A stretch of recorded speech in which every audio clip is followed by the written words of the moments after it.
Hello, hello. It is Sara Waggle, astrologer and leadership coach here from Moon Astrology Tarot. This time for the moon in Libra, coming off that new moon in Virgo, opening up that eclipse portal now until the first week or so of October. We're in eclipse territory. And so if you want to know your sun and rising sign for that, of course, you can check out the Virgo season sun and rising signs for the Pisces lunar eclipse coming up on the 17th of this month. And so this moon in Libra is midday on September 4th through late in the evening on September 6th.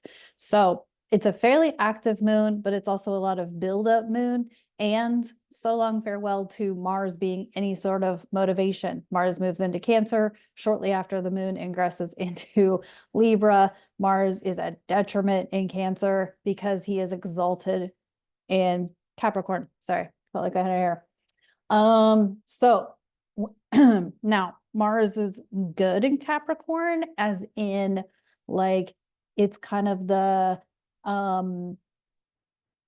if you like, if a mom has a Mars in Cancer, then don't mess with her kids because she's going to stand up to you, or she's not going to like you if you mess with her kids, right? Sort of thing. So if it's something that like you feel like you need to take a stand for, you're going to take a stand to people who may be trying to disrupt whatever that thing is.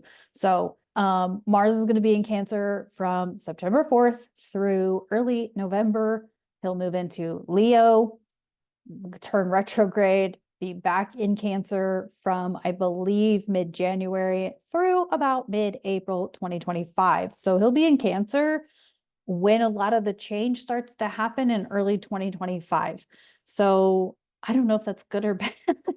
I'd almost rather have a little more motivated Mars, but that's okay, because maybe it's an opportunity for all of us to remember not to put our eggs in one basket, right? By that, I mean, does it really matter who gets elected in the US presidential election this year, or should we all be taking a stand? And this is a moon in Libra. It's an opportunity to think about that.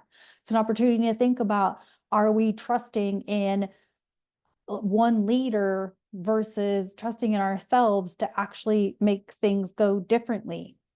You know what I'm saying? Or invest in ourselves, right? Like, I also heard something today about checking on your single friends, or your friends who live alone, because of the woman who died at her work in Tucson. Was it Tucson or Tempe, Arizona? I can't remember if it was Tucson. It was in Arizona somewhere. But a woman died at her desk, and like nobody knew for like 4 freaking days. Check on your single friends. Check on your single friends. Um, because I feel like that's the flaw, right? The flaw is that, we're not checking in on each other. We're not being there for each other. We're just assuming everybody's okay, when we all know that everybody's not okay right now. Anywho, okay, lots of tangents I could go down. All right, so we also have buildups to the sun opposite Saturn in Pisces. So sun in Virgo opposes Saturn in Pisces.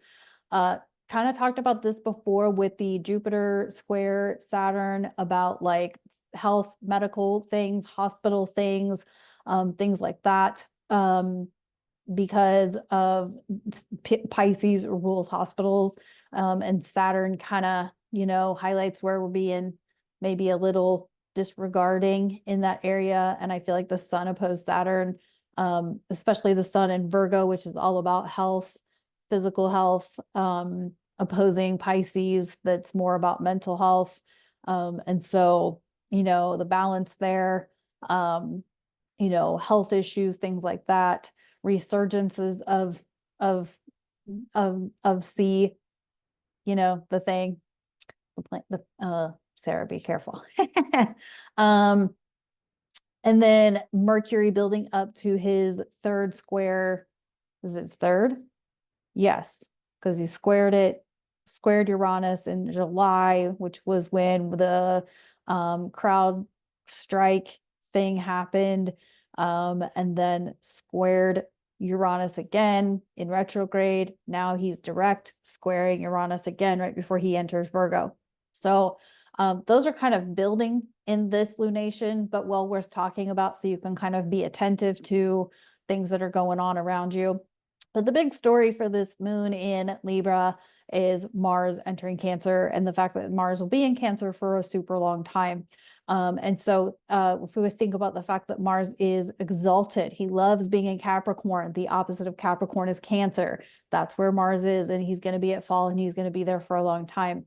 So again, it's kind of one of those, like, you might get, take things personally, you might get butthurt over stuff that's really not important. But also it's kind of like, where are you actually nurturing things? Are you nurturing yourself, or are you putting all your eggs in the hope and the prayer that somebody winning an election is going to make a difference in your day-to-day life, kind of thing. So I feel like this is like an opportunity for us to really feel into what we're actually nurturing.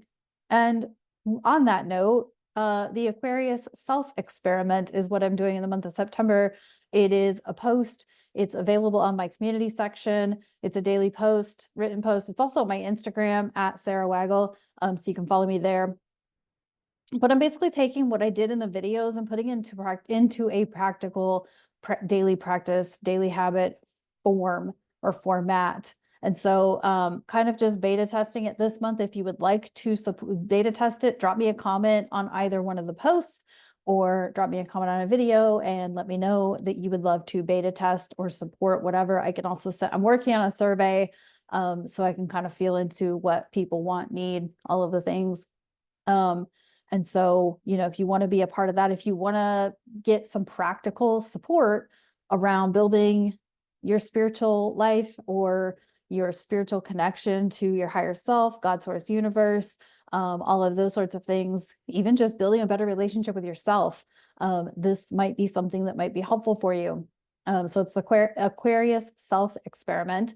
And so I have a checklist of things that I'm practicing on a daily, or to the best that I can on a daily.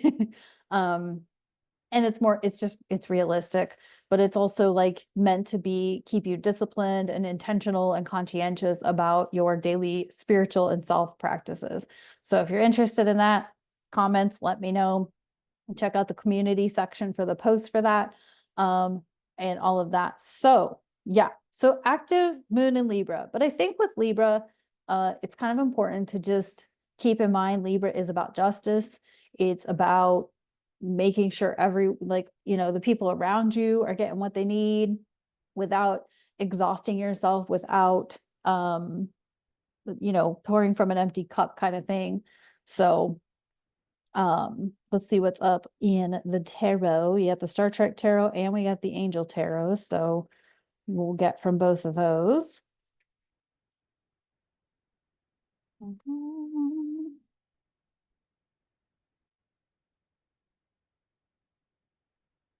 And I don't know about y'all, but the weather finally turned and I'm happy that hot tea is delicious.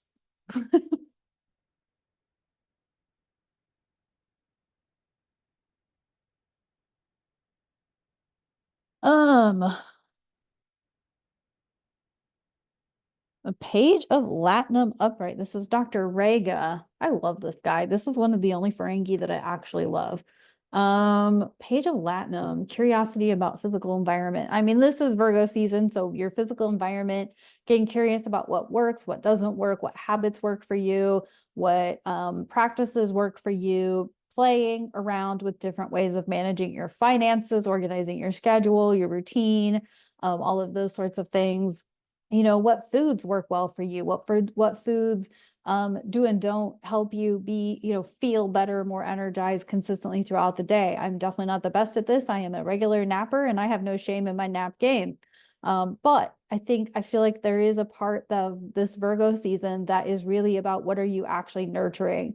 What are you actually emotionally invested in? What are you actually, and is it something that's going to actually support you in the long run?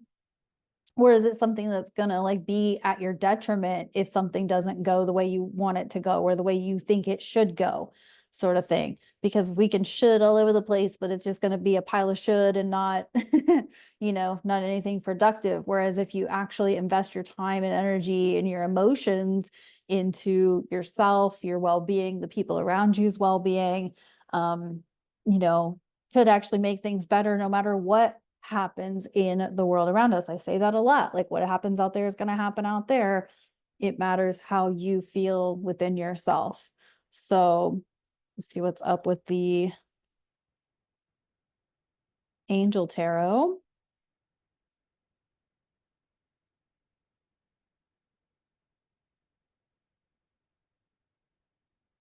I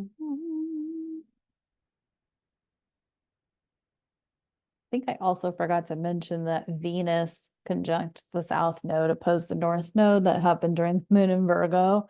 And I didn't miss it. I just didn't mention it. Again, this Jupiter and Gemini bullshit. You think it's bad now? Wait till next year with Uranus and Gemini. I'm going to be in real trouble then. Trying to remember everything I need to say. The Knight of Water. Water is mermaids in this deck. And we have emotional, romantic, enthusiastic, and contemplative. And let's see if I can read the bottom of this card. Come on.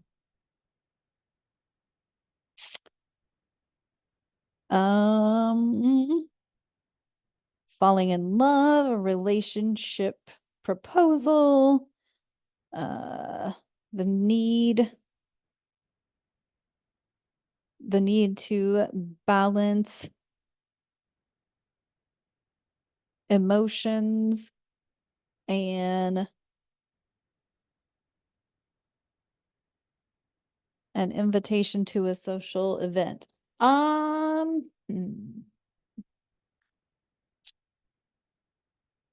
I think this goes back to what I was saying about like Mars and Cancer for so long. It's what are you emotionally invested in? What are you emotionally putting your energy towards? I mean, and this could be anything. Like, is your state of being going to change if your circumstances change, or if things change? Or are you going to be able to just roll with it? Right. And Virgos like to be in control. They like to be a little over analytical and overthinking and all of those things. But like that can control your emotional reactions or reactivity versus if you chill and relax and let things flow as they're going to flow. And I guarantee you, the closer we get to February of 2025, the more you're going to want to be able to go with the freaking flow. Because shit's about to get wild.